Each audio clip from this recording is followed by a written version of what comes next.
What's up, everybody? It's your boy J Rock from Cape Fear Motors, back with another video. And today we're going to be doing a shop tour slash toolbox tour. Just show everybody what the shop looks like and what I got in here. I originally started my business in 2015 as a mobile detailer. I would go around detailing cars, and eventually one day a customer asked me if I was able to do their brake pads and an oil change. So then I started doing oddball mechanic jobs and quickly realized that I could make much better money in a shorter period of time doing mechanic work versus detailing. Then I opened my first shop, Portwatch Automotive, a good number of years ago. Had a contract with the state port here in Wilmington, North Carolina, and I did that for a few years. Ended up going back to the mobile business. I was just making better money versus time doing it mobily. I had more freedom. I enjoyed doing it more. Didn't really have the capital it took to start a brick and mortar at the first time that I tried. So that's what leads me to now. Essentially, I worked mobily for, some good amount of years, and then opened up Cape Fear Motors in March of this year, and basically started this place with a whole lot of nothing, just what fit in my service truck, and worked my way from there. So this is my shop. It is a one-man show. Everything you see from Cape Fear Motors comes completely from me, by me. The website, graphic design, merch design, sales, advertising, doing these jobs, problem solving, running the business, everything I do completely alone, and it's been that way for quite some time. So that's going to bring us over here to my workbench slash desk. I originally bought this to be a workbench, but it was just in such good condition I could not beat the crap out of it. So it's just kind of become a desk at this point. It is a ultra heavy duty 72-inch workbench, and I love this thing, even as just a desk. Over here is my charging station. Got my Milwaukee chargers, my Noku jump box, some AC gauges, got a little vise for doing VVT phasers. Ordered a brand new Atlas lift when I moved in here. Not the top of the line lift company, I know, but just what was in the budget at the time. And I've used it every day and got no problems with it at all. Little view of the shop here.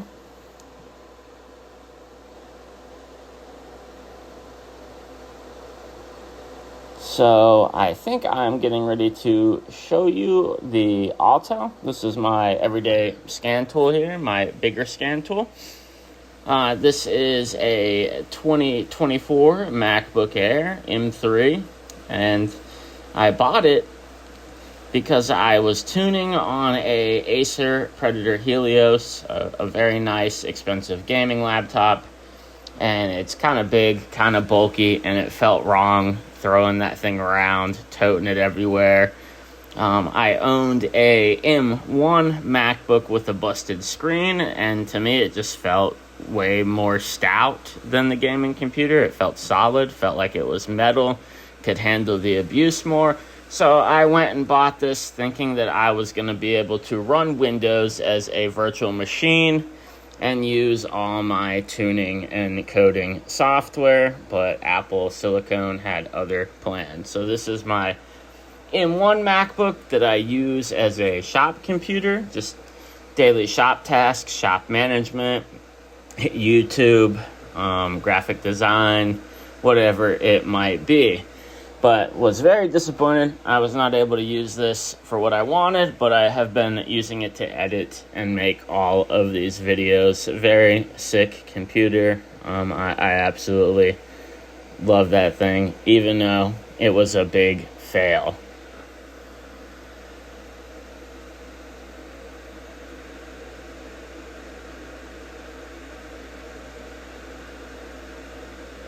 So it's just become a daily cruiser, I guess you could say. Premiere Pro, Photoshop, YouTube, whatever it might be. I got a On 5.1 surround sound Walmart soundbar here that actually sounds incredible. The sub beats, it's got some satellite speakers, it is Bluetooth, and that's what I use to listen to anything that I am listening to, YouTube, music, whatever it may be. And I love it. I mean, for the money that it cost, you really can't complain. On is not such a bad brand. I've had a couple On items, and they've been fine. Got my flashlight charging station over here. This is where I charge all my lights. I installed this super long power strip on the bottom of this desk here, so I could have plenty of room to plug in everything I needed to plug in. I'm using the Logitech G915 keyboard in here. It's Bluetooth and wireless capable, so it makes it real nice. This shelf over here is where I keep more of my everyday products, brake cleaner, oil, coolant, parts for upcoming jobs, assembly lube, ibuprofen, gear oil, whatever it may be. I picked these things up at Home Depot. They're made by Husky, and they are great for storing bolts from those bigger jobs. I write on them with a chalk marker for whatever they are, and then when I'm done, spray a little brake cleaner on a rag, wipe the chalk marker off, and on to the next one.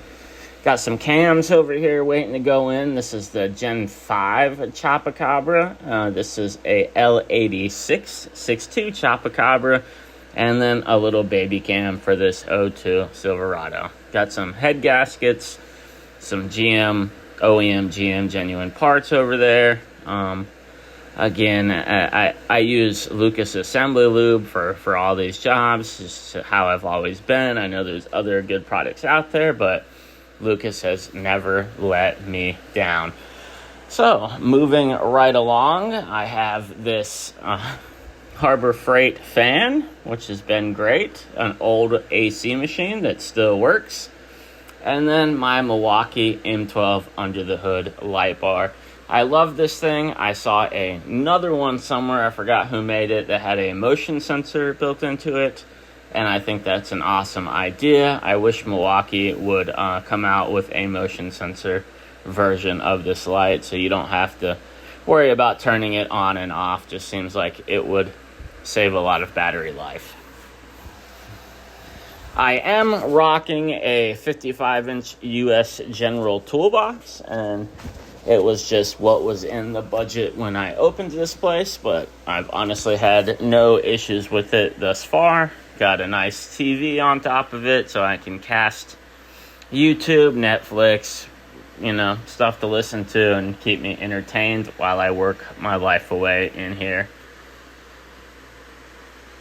Like I said, the box has been great. Alright, so we're gonna start this off like everybody else does, with their top drawer being their socket drawer. Now, I have a little bit of everything in here, literally everything. Snap-on, Matco, Mac, Harbor Freight, Quinn, Duralast, you name it, anything to get the job done. I really only work on one specific type of engine or vehicles, GM LS trucks or GM LS cars. So I don't need a whole lot of everything. This is a Quinn Harbor Freight spark plug socket set that I got, and has those extended deep spark plug sockets. It's got some swivels, and it's got some regular size ones. It also came with some locking extensions. I believe some of these are magnetic, and then some of them have that rubber gasket. But I've really enjoyed using this set. Got it on sale. I think I paid $40 for it, and it came with every spark plug socket you could need, minus the BMW 12-point. Got a 1/4-inch icon set right here. This is actually my daughter's first ratchet set. I gave this to her. I got a lot of the Icon G2 line, which, if you watch the Torque Test channel, these ratchets did better than the Snap-on ratchets. They held more torque, and just all around were a better value than the Snap-on ratchets. I've had no problems with these G2s, and I've got every single G2 that they've come out with. This is a 1/4-inch Titan swivel head.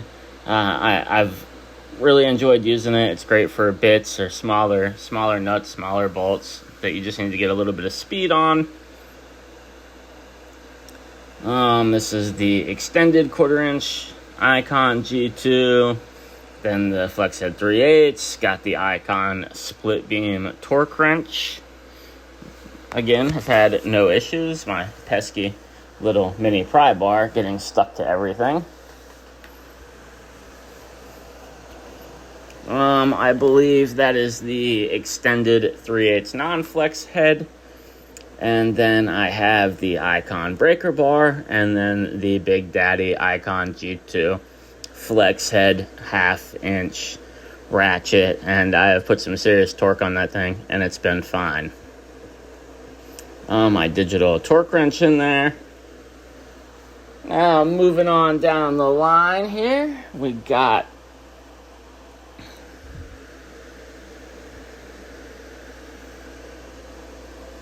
I think I'm about to show you some extensions, maybe. I don't remember exactly what I was doing here, but I'll just kind of showing you everything. Yep, got some chrome 1/2-inch, 3/8, 1/4-inch extensions. Then got the 3/8 impact set. Got the 3/8 swivel impact socket set. Some adapters. Picked up these 1/4-inch universal swivels. They were super expensive for what they are, but when you need them, you need them. Got some hex. Got some torques. Got my bits. Got some triple squares. Got some E-torques. These are all Blue Power 1/2-inch impact sockets back here, which I believe is Cornwell's second brand, cheaper brand, Blue Power. I've had them things for 5 or 6 years. Got some Snap-on chromes. Got deep, semi-deep, and shallow. And then I also got the 1/4-inch in metric and standard, and then some standard 3/8. These are all my bigger axle nut crank bolt sockets over here. Got some 12.32s, 12.30. Got some 36s, 38s. Just the bigger sockets that you may need. These are my go-to wheel lug sockets. These are a 21 and a 19. I think I just got these from O'Reilly's, but they got that protective sleeve and been absolutely fine. Now, these are the Milwaukee Insider sockets. These are special sockets for the Milwaukee Insider ratchet. If you don't have one, I highly recommend you checking it out. It is a great tool. And then I just got some pens and markers, paint markers, 1/4-inch torques, and these mini pry bars that are super cool. And I think anybody that has bought them will tell you the same thing. Moving on down the line, we got the wrench drawer, screwdriver drawer, and pick drawer.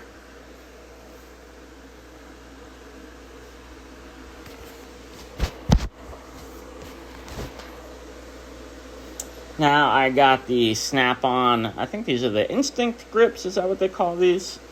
8-piece screwdriver set. Highly recommend these to any mechanic. They're just great screwdrivers. I picked up the Icon hose pick set, radiator hose pick set, and didn't spend a whole lot of money on these, but they serve their purpose and they're comfortable to use. They are a pretty close knockoff to the Instinct grips, but just not as nice.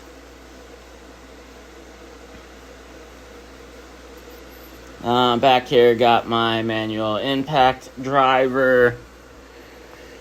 I picked up this Wera ratcheting screwdriver with the built-in bits here, and it has been a cool screwdriver. I mean, I use this thing all the time, and I like it. The handle feels cool.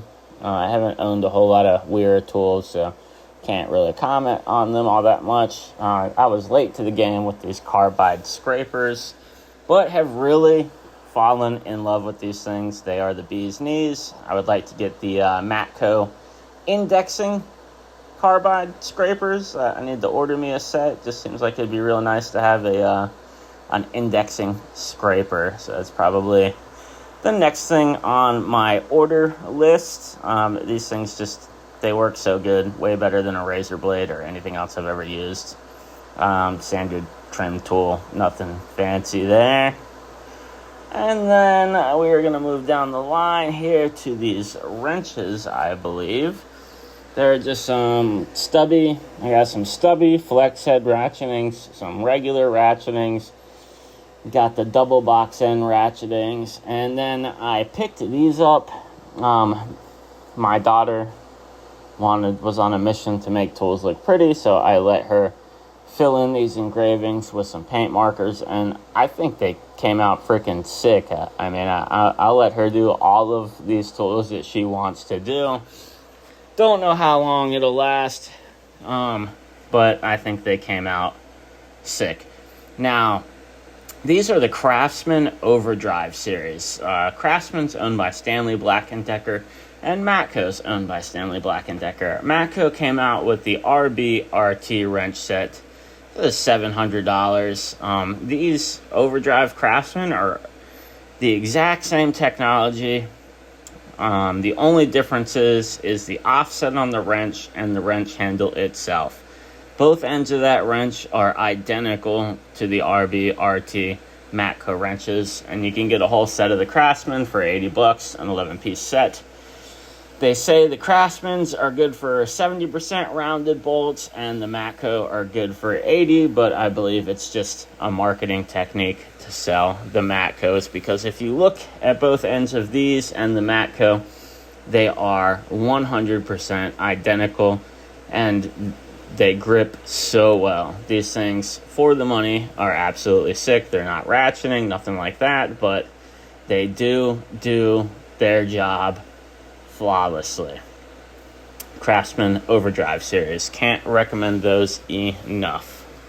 And if you got a kid, let them paint marker them, because that looks sick. I think they look sick. She did that whole set and did them all different colors, and they just came out awesome.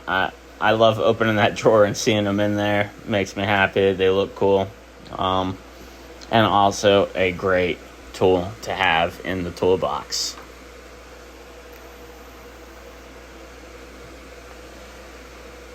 If you watch some comparison videos on these, they are incredible wrenches. They really are. Not just marketing hoopla, they actually do what they're advertised to do. You put them on a nut, bolt, you can feel that you got grip. Real good grip. Again, Craftsman Overdrive 11-piece set is all you can get. Does not come with the 11. Comes with a 6, an 8, a 10, and then 12 through 19. So, I'm going to get a good little view of her paint job on these things. How freaking sick is that? I mean, I just think they look sick. My opinion, maybe. I don't know what you guys think, but I think she did a killer job on them. Got some chisels and punches back there in the back, some Torx bit drivers. Just stuff that I would use. Brings us to the plier drawer. Now I got some Snap-on in here and some Icon. And then some Carlisle and I don't even know, O'Reilly's brand, Leslie Lyle, however you say it. Some Cobalt. These are those iconic Snap-on or whoever else makes them strippers. These are the Carlisle brand.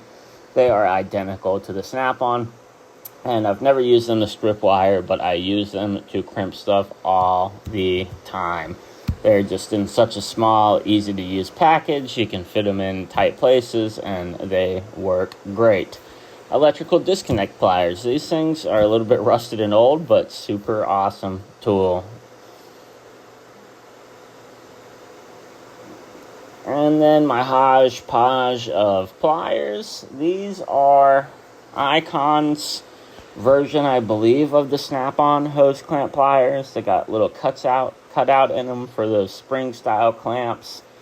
And that's really all I use these things for, and I use them every day. They bite those spring clamps so well. I've seen people use them to extract screws and whatever those cutouts are for. They work perfectly with those spring style hose clamps. Super sick set of pliers. And then got some Milwaukee vice grips and some snap ring pliers up there, and just a random assortment of stuff. Got my hammer, tire plug set, some Duralast heavy duty scissors. I had to plug my phone in, and now the cord's getting caught on everything. So this is kind of my bolt drawer and diag pieces drawer, I guess you could say. There's a bunch of fuel line attachments in here. This is a TBI fuel pressure tester attachment. And I got some fuel line disconnects in here. My torch, again, nuts and bolts, some random LS water pump gaskets, some ball hex back there. Then I got some locking lug sockets here that I've collected over time. Got a nice little stash of those things that come in handy when a customer can't remember where theirs is or fails to leave it, whatever it may be. Got some thread chasers back there for the more common spark plugs. Some taps for spark plugs and whatever else I've accumulated taps and dies for, cotter pins, electrical stuff, RTV, hub cleaner in there, some zip ties. Yep, you get the gist of it. Everybody's got one of those drawers. Oh, that nice cable getting stuck again. Alright, moving on down. This is going to be more so the diag drawer, I guess you could say. I got my snap ring pliers set in there, some impact torques, some overflow Allen end torques. I got some pullers back there. My multimeter, picked up this Icon serpentine belt removal tool that I've used once, maybe. It seems cool, but I find myself using those double boxing wrenches more than anything. This is the Altel multimeter. Everybody needs a good multimeter, and you're going to spend $60-$70 on a good one. This one's around $100, but it comes with the ability to read and clear check engine lights just as a quick scan tool.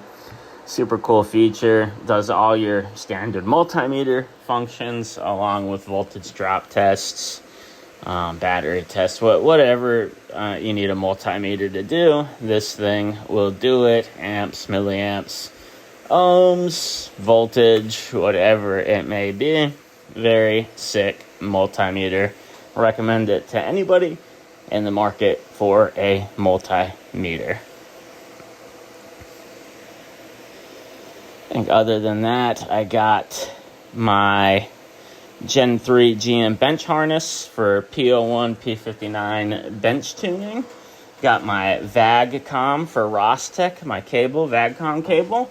My K-Decan cable for Insta, IMPA, BMW, Rolls-Royce, Mini Cooper, stuff like that. What else I got in here?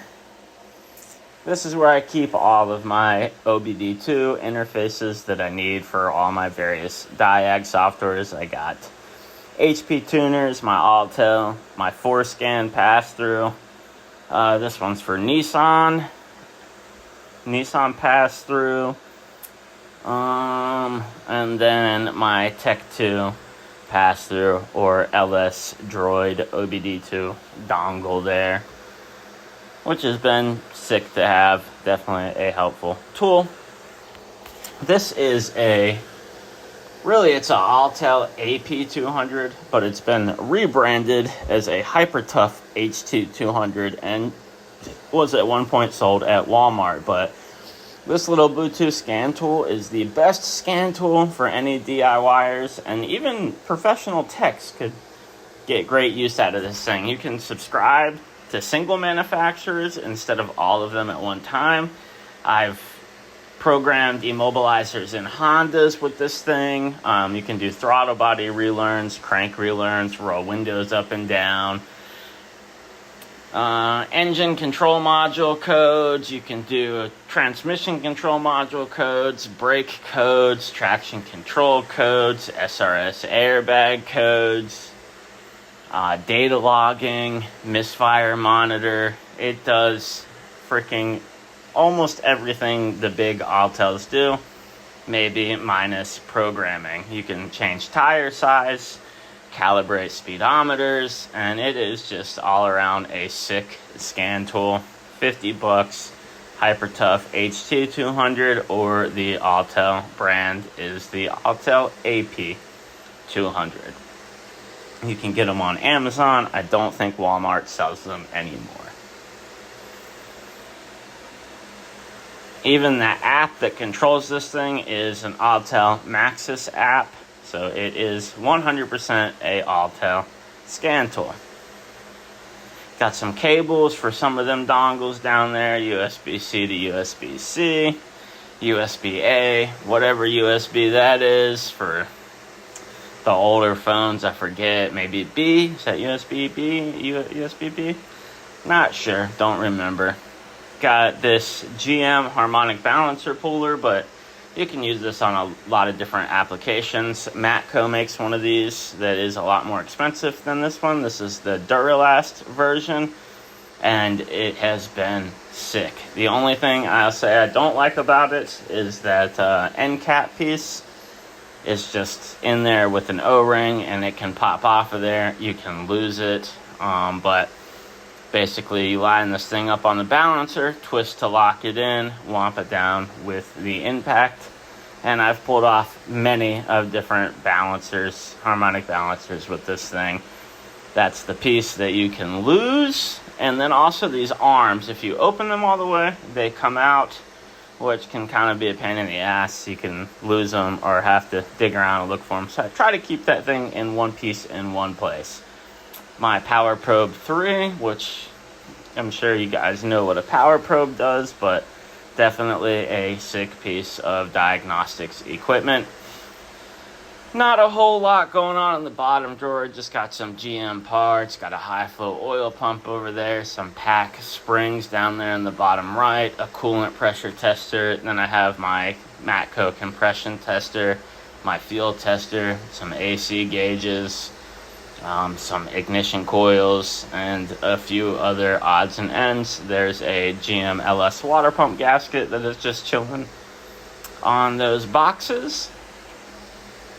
But yep, that's the bottom drawer. Not a whole lot to it. So then we're going to go over here to my little drawer. This is a power drawer. It's got all the plugs in it. It's got my Diag computer that I've been having to use since my Mac won't do the trick, and I don't want to ruin my gaming laptop. But this is a Microsoft Surface Pro, and this was my original tuning computer that I've had forever, and it's older. It's older technology.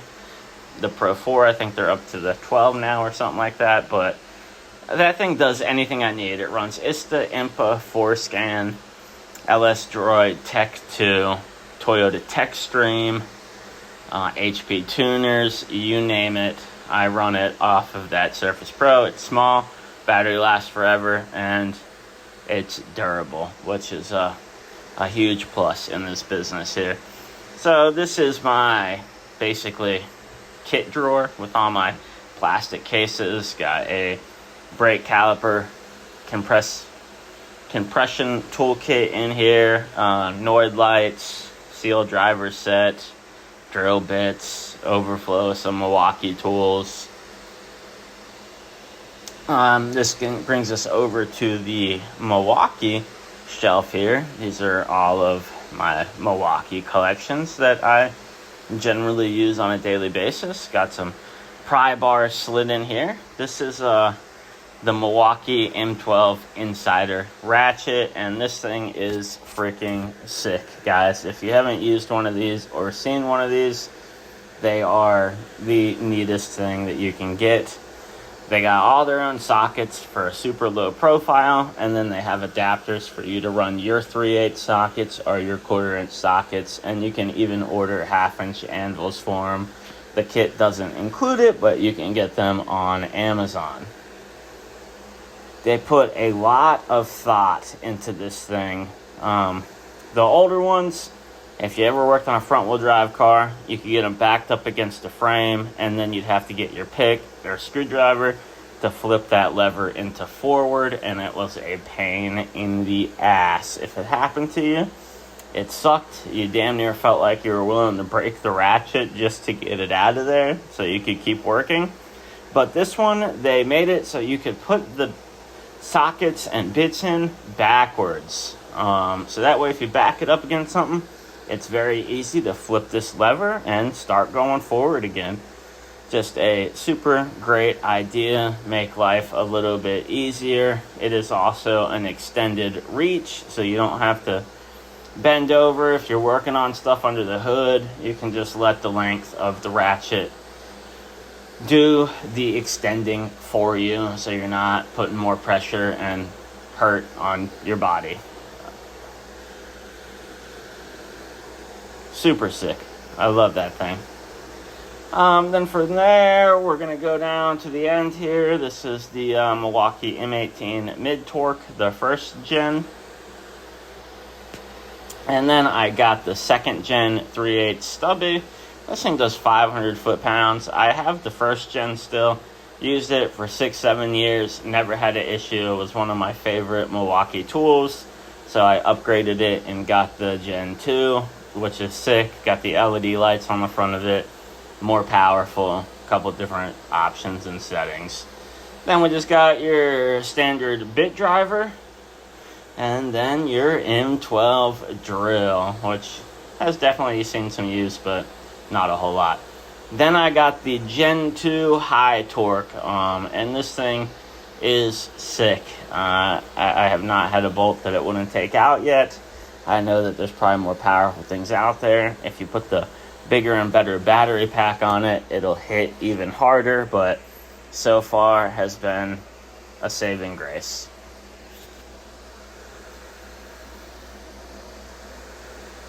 And then I got my broken-handled Husky pry bar, which I should have just replaced by now, but I've had that thing for 5 or 6 years. And then y'all might laugh at me here, but I got this big old beefy pry bar at Walmart as well. It is a Hyper Tough. I think it was like $20, and it is a big, hefty, striking end pry bar.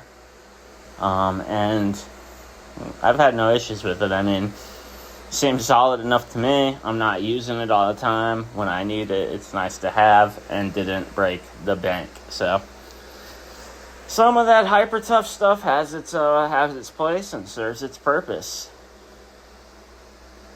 And then I just got some gloves on the side of the box there, and then my Flux Core Harbor Freight welder for doing some exhaust or bolt extraction or whatever you might need to use it for. Lingering around in that back right corner over there is a bottle jack, and we use that for all types of stuff. Got my U.S. General roll cart down there. Got some more tools in there, some more of my more commonly used stuff that I'd like to be able to roll around with me lives in there. Got the old Daytona jack, and then the Pittsburgh engine hoist. And I mean, that's really the bulk of it, guys. I mean, I got a lot more odds and ends all over the place. I don't have AC back here, but I do have a mini split in the upstairs office and the downstairs office, so I just leave both of those doors open and blast that thing and turn on my Harbor Freight fan, and it stays comfortable. I won't say cold, but definitely comfortable. if you're in there at night, that fan can get you a little bit chilly. Got some step stools over there, step ladders for working on these big trucks, the bottle jack, and yeah, I think this is rolling to an end here, guys. I appreciate everybody watching, and this is my one-man repair shop. Thanks for watching. It's been Jason, or J-Rock, at Cape Fear Motors. Do a quick little sweep of the waiting area. Got some cozy chairs, a TV, my desk, office computer, mini fridge, microwave, and some waters. Also, no shop is complete without the keyboard hanger. And this is Cape Fear Motors, guys. This is something that I've worked very hard, somewhere that I've worked very hard to get to. I started with absolutely nothing, from the absolute bottom of bottoms, and if I can do it, anybody could do it. So, appreciate you watching. Peace.